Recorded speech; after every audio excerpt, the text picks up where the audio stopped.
특강 수업을 기획하면서 어떤 수업을 하는 게 가장 효율적일까 고민해봤는데요. 제 결론은 이겁니다. 소수의 지문을 다루는 대신에 그 안에 있는 모든 것들을 다 내 것으로 만들어가는 수업. 이런 거요. 9지문밖에 안 됩니다. 그 정도면 하루에 3개씩 해도 작심삼일만 하더라도 끝낼 수 있는 분량이에요. 그쵸? 대신에 그 안에 중요한 것들을 담았어요. 나쁘게 말하면 체계적이진 않은 건데 좋게 말하면 중요한 거를 여기저기 쏙쏙쏙 배울 수 있는 그런 수업입니다. 네, 그런 컨셉인 거니까 한번 잘 따라와 주시고요. 첫 번째 정리할 게 뭐냐면 관계대명사예요. 이것만 정리해도, 이렇게 정리해도 정말 어려운 문장 다 이해할 수 있습니다. 바로 가볼게요. 자, 관계대명사는 먼저 용어를 정리하고 갈 필요가 있어요. 한번 따라 말해주세요. 접속사 대명사. 아시겠죠? 접속사 대명사. 자, 왜냐면 문장이 2개가 있습니다. 합쳐볼게요. 이겁니다. 합친 방법은 and를 쓴 거예요. 그쵸? 그 다음에 중복이기 때문에 대명사를 쓴 겁니다. 자, 그 다음에 이걸 한국어상으로 좀 더 효율적으로 줄일 수가 있는데 이렇게 표현할 수 있겠죠. 빠진 거 없잖아요. 이걸 영어로 쓴 게 이겁니다. 자, 이랬을 때 이 who를 관계대명사라고 하는데 무슨 일이 벌어진 거냐, 2개가 1개가 된 겁니다. 이게 중요해요. 얘가 뭐죠? 접속사. 얘가 뭐죠? 대명사.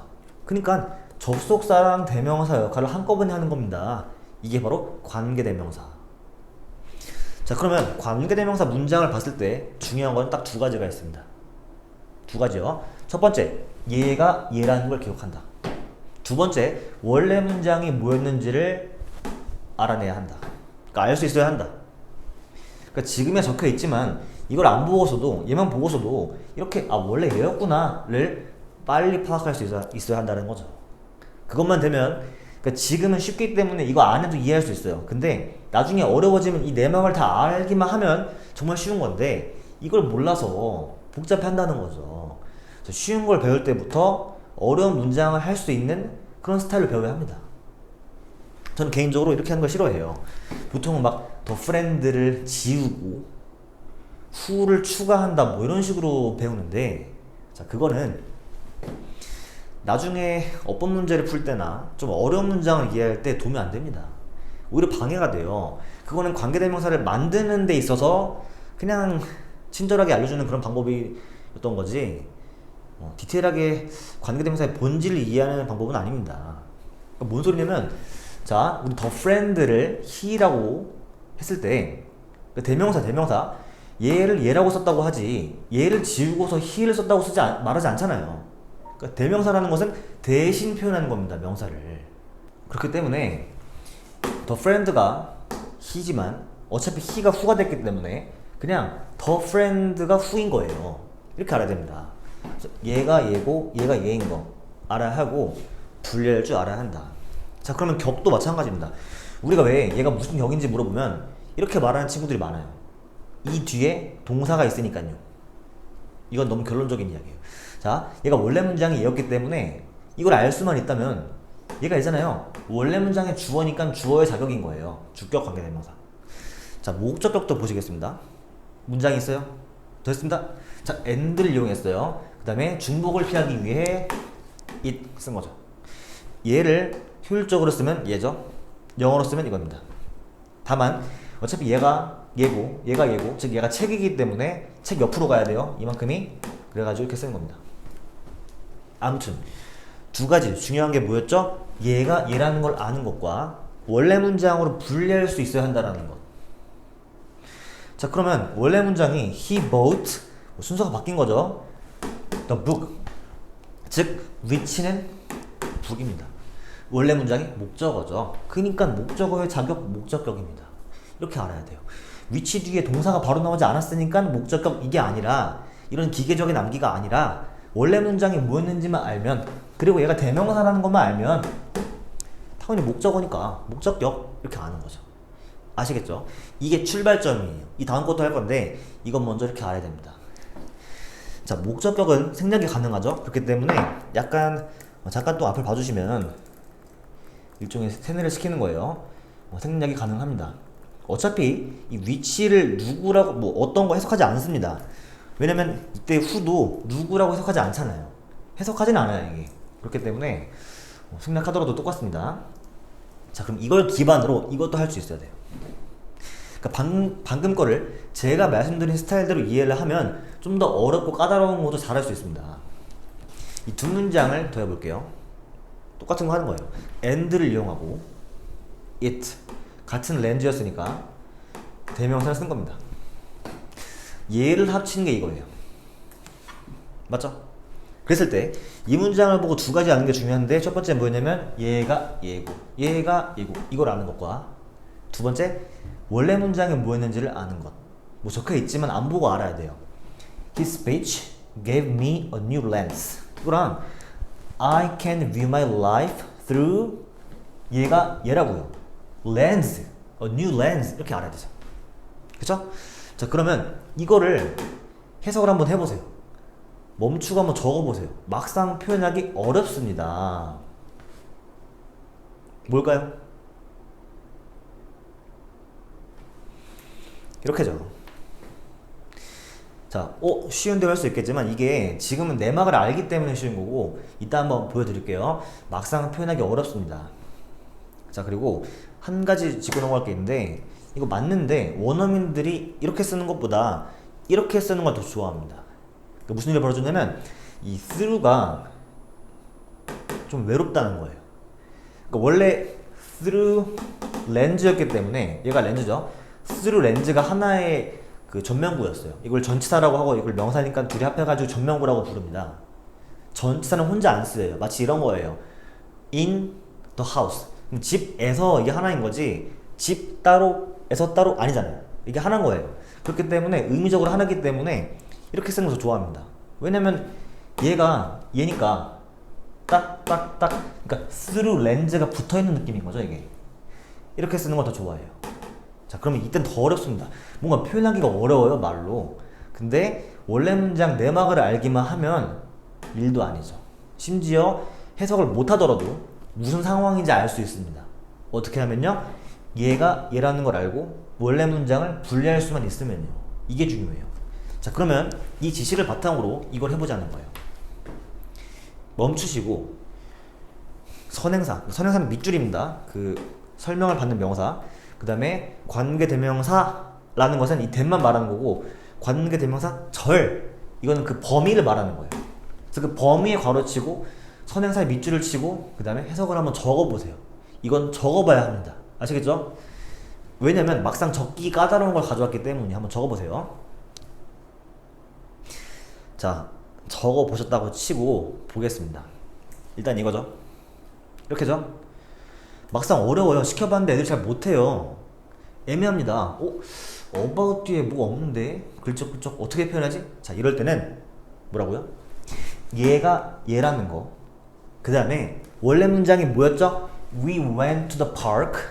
I had read about 얘가 얘니까 the park. 우리는 공원에 갔다. 나는 공원에 대해 읽어봤다. 그거 합친 거예요. 즉 우리가 공원에 갔는데 잠깐만 나 여기 책에서 읽어본 적 있는데 이 상황인 겁니다. 그럼 내막을 알고만 있다면 사실은 이거를 해석을 안 적어도 사실은 이해할 수 있는 거죠. 상황 파악이 끝났으니까. 근데 아무튼 적어보면 이런 식이죠. 그러니까 의외로 이게 표현하기 애매합니다. 진짜예요. 뭐에 대해서라고 꼭 써야 될 것 같은데 이게 표현하기 어렵죠. 근데 뭐뭐에 대해서라는 건 사실은 별로 중요한 게 아닙니다. 원래 그 상황을 알았기 때문에 그냥 잘 표현할 수 있는 거예요. 자 마찬가지 이것도 파악해보고 적어보세요. 자 했다고 치고 하는 건데 꼭 해보셔야 돼요. 그러니까 제가 이거를 그냥 랜덤으로 가져온 게 아니라 그동안 많이 수업을 해보고서 이거를 정말 어려워하더라. 근데 관계대명사를 이렇게 내막을 알고 있으면 정말 어려운 게 아닌데 답답한 마음이 들었던 문장을 가져온 겁니다. 약간 응용해가지고요. 자 이거죠. 두 가지 뭐였죠? 얘가 얘라는 걸 아는 것과 원래 문장이 The personality can change over time. 그 다음에 얘가 얘기 때문에 We were born with the personality 이거였던 거죠. 그쵸? 성격은 시간의 흐름에 따라 바뀔 수 있다. 우리는 성격을 갖고 태어난다. 합치면 우리가 갖고 태어난 성격은 이렇게 해야죠. 그쵸? 자, 이게 관계대명사의 전부입니다. 전부. 이렇게 알아야 돼요. 자, 그러면 이제 지문으로 가보겠습니다. 일단 구성을 보시면 그 오른쪽에 해석을 적어보는 게 있는데 이게 모든 문장이 있는 게 아니에요. 1번 지문은 모든 문장이 있긴 한데 이제 뒤로 갈수록 문장이 적어지고요. 나중에는 거의 없는 것도 있고 아예 없는 것도 있습니다. 그런 거니까 의미 있는 것만 해보자는 거예요. 근데 1번은 다 중요합니다. 자, 여기서 중요한 게 뭐냐면 해석을 적어보는 것이 얼마나 의미가 있는가인데요. 의미가 있습니다. 이게 이런 연습을 한 번도 안 해보면 아예 엄청 많이 독해를 해버리면 또 괜찮을 수도 있는데 약간 정확도가 떨어질 수도 있어요. 그렇기 때문에 잘하고 있는지 점검의 차원으로 그 정확도를 올리는 그런 차원으로 교정하는 차원으로 적어보는 게 좋습니다. 자, 아무튼 having a child is a beautiful experience 하는데 바로 관계대명사가 나오죠. 일단 처음부터 가볼게요. ing가 것이라고 이해하면 됩니다. 원래 have 가지다 였는데 having 이제 ing가 붙어가지고 가지는 것 된 거죠. 이 ing를 뭐라고 하죠? 동명사. 그러니까 동사를 명사로 활용해 주는 거예요. 그러니까 주어는 명사만 되기 때문에 주어 자리니까 ing 온 거죠. 자, i를 갖는 것은 주어 표시 이런 식으로 문장 구조를 알아야 합니다. is 어떻다 뭐다. 자, 뭐다? A beautiful experience 아름다운 경험이다. 그러면 어떤 아름다운 경험인지가 나오기 시작하는 건데 이게 바로 관계대명사예요. 그러면 두 문장 더해진 거고 얘가 얘는 뜻인데 그쵸? 배웠던 거 이렇게 끝까지입니다. 즉 원래 문장은 뭐였냐면 A beautiful experience 이는 부사니까 fundamentally changes the way 쭉쭉쭉 끝까지 였던 겁니다. 그것과 having a child부터 얘까지의 문장이 더해진 거죠. 자, 근데 문제가 있습니다. 얘는 하나 더 있어요. 괄호가 괄호 속 괄호 마치 꿈에서 꿈을 꾸는 거죠. 괄호 속 괄호 이만큼이 또 꾸미고 있는 거예요. 얘는 굳이 말하면 관계 부사긴 한데 해석은 똑같기 때문에 자, 어떻게 하냐 이렇게 해보세요. 이게 처음이기 때문에 한번 적어보겠습니다. Having a child 아이를 갖는 것은 A beautiful experience 아름다운 경험이다. 자, 그런데 여기서 이 경험을 아름다운 경험을 꾸며주는 말이 시작되는 거죠. That fundamentally 근본적으로 changes the way 방법을 바꾸는. 근데 문제가 뭐냐면 이 방법을 꾸며주는 말이 또 있다라는 거죠. 그 안에. 그러면 이렇게요. 어차피 이 안에 주어 동사가 있습니다. 주어가 동사하는 방법이라는 거죠. 이렇게 통째로 이 경험을 꾸미고 있는 겁니다. 그러니까 이런 식으로 바라봐야 돼요. 그러면 이 안에 채워넣는 건 일도 아니죠. 주어가 we, 동사가 perceive, 인식하다, 우리가 뒤에는 목적어입니다. 저 목적어들을 인식하는 방법을 근본적으로 바꾸는 아름다운 경험이다. 이렇게 가는 거죠. 그러니까 이게 누가 이렇게 읽냐 하겠지만 이걸 할 수 있어야 돼요. 이 능력을 가지고서 이렇게 읽지 말아야 돼요. 무슨 말인지 아시겠죠? 그러니까 부드럽게 읽어야죠. 근데 그 사람 붙잡아 놓고 한번 해봐 시켜봤을 때 할 수 있어야 합니다. 그래가지고 연습을 하는 거예요. 아시겠죠? 다시 아이를 갖는 것은 아름다운 경험이다. 어떤? 근본적으로 방법을 바꾸는. 근데 어떤 방법이냐? 우리가 인식하는 방법이다. 뭘? 세상과 다른 사람들을 인식하는 방법을 바꾸는 아름다운 경험이다. 자, 이렇게 하는 게 1차고 2차로 어떻게 해야 되냐? 결국 뭔 소린지 알아야 돼요. 결국 뭐죠? 아이를 가지면 세상이 달라 보이는구나. 이렇게. 이게 되어야 합니다. 그러니까 이거는 모두 그걸 하기 위한 거예요. 아시겠죠? 근데 죄송합니다. 근데 그냥 무슨 말인지만 한번 파악해 본다고 했을 때 이게 실력이 있는 사람은 그냥 바로 할 수 있겠지만 처음에는 이런 걸 먼저 거치는 게 무조건 맞아요. 자, it implies 그것은 의미한다. 주어, 동사. 자, 그럼 뭘 의미하냐? Every individual is a precious being 하는데 지금 상황이 뭐냐면 it이 주어, implies 동사, 나머지가 목적어인 상황입니다. 이런 식으로 문장이 통째로 목적어인 상황에서 지금이야 짧지만 이 목적어 문장이 엄청 길 수가 있기 때문에 이런 식의 이해를 해야 돼요. 그러니까 보통 이렇게 합니다. 그것은 바로 일로 가요. 모든 개인이 소중한 존재라는 것을 의미한다. 이러지 말라는 거예요. 그건 지금만 되는 겁니다. 나중에 이 문장이 엄청나게 길면 그렇게 못합니다. 즉 거슬러 올라오지 말고 영어 어순대로 그것은 다음에는 무슨 글자가 적혀 있어야 하냐. 그러니까 지금은 듣는 거지만 나중에 이거 혼자 해보시는 거예요. 그것은 뒤에는 반드시 의미한다라는 말이 적혀 있어야 합니다. 먼저 끝내야 돼요. 부족한 채로. 그게 영어 어순이에요. 그 다음에 뭘 의미하냐면 하면서 이렇게 가야 됩니다. 내용이 있는 거죠. 모든 개인이 소중한 존재라는 것을 의미한다. 그러니까 암시한다가 더 맞겠죠. 자, 이시 가리키는 것은 아이를 갖는 것입니다. 그러니까 이게 뭐냐면 이런 거죠. 아, 다른 사람들도 이런 식으로 태어난 거구나.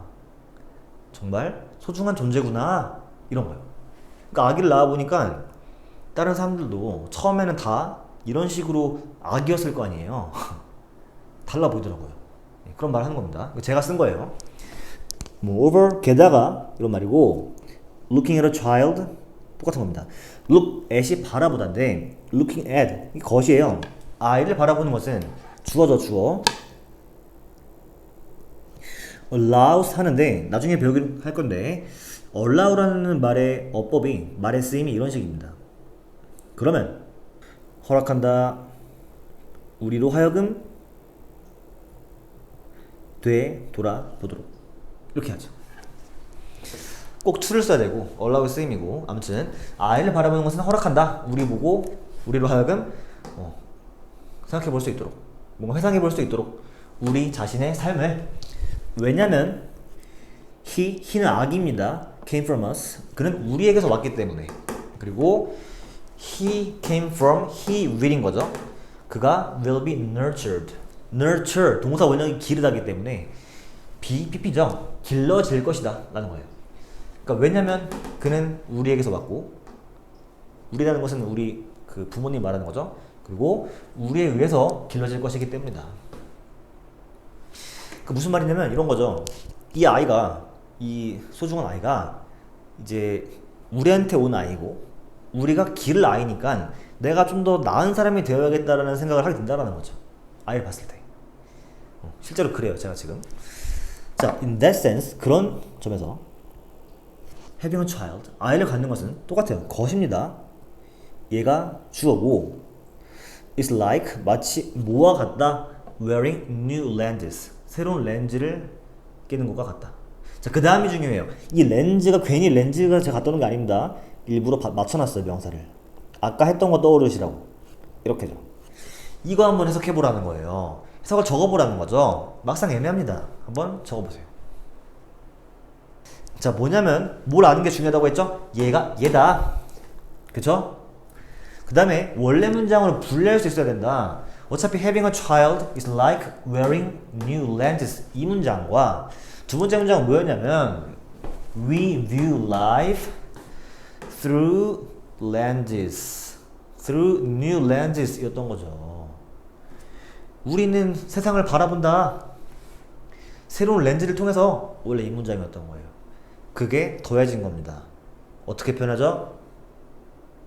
우리가 삶을 바라보는 새로운 렌즈를 끼는 것 같다. 아이를 갖는 것은 마치 새로운 렌즈를 착용하는 것과 같다. 우리가 삶을 바라보는 아시겠죠?